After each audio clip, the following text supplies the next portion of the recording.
Cinema താരങ്ങളെ പോലെ തന്നെ സോഷ്യൽ മീഡിയ താരങ്ങൾക്കും ആരാധകർ ഏറെയുള്ള കാലമാണിത്. അത്തരത്തിൽ ഏറെ ആരാധകരുള്ള ഇൻഫ്ലുവൻസർമാരാണ് നടൻ കൃഷ്ണകുമാറും കുടുംബവും. ഈ കുടുംബത്തിലെ എല്ലാവർക്കും പ്രത്യേകം യൂട്യൂബ് ചാനലുകളുണ്ട്. ഇതിൽ ഓരോരുത്തരുടെ വ്ളോഗും എല്ലായ്പ്പോഴും ട്രെൻഡിംഗ് ആകാറുണ്ട്. വ്ളോഗിനൊപ്പം കൊളാബറേഷനും ഇവർ ചെയ്യാറുണ്ട്. ഇത്തരത്തിൽ ഇവർക്ക് ലഭിക്കുന്ന പ്രതിഫലത്തെക്കുറിച്ച് ഒരു സമൂഹ മാധ്യമത്തിൽ വന്നിരിക്കുന്ന വാദമാണിപ്പോൾ ശ്രദ്ധ നേടുന്നത്. ഇവരുടെ പ്രതിഫലം എത്രയാണെന്നായിരുന്നു ചോദ്യം. അഹാന, ദിയ, ഇഷാനി, ഹൻസിക എന്നിവരെ പരാമർശിച്ചിട്ടുണ്ട്.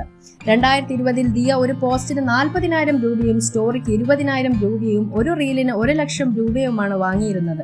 ബ്രാൻഡ് കൊളാബറേഷനു വേണ്ടി സമീപിച്ച ഒരാളാണ് ഇക്കാര്യം പറഞ്ഞത്. ഇപ്പോൾ 5 ലക്ഷമാണ് വാങ്ങുന്നതെന്ന് അറിഞ്ഞതായും അയാൾ പറയുന്നുണ്ട്.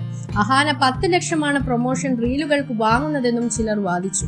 എന്നാൽ ഇതേക്കുറിച്ച് അഹാനയോ സഹോദരിമാരോ പ്രതികരിച്ചിട്ടില്ല.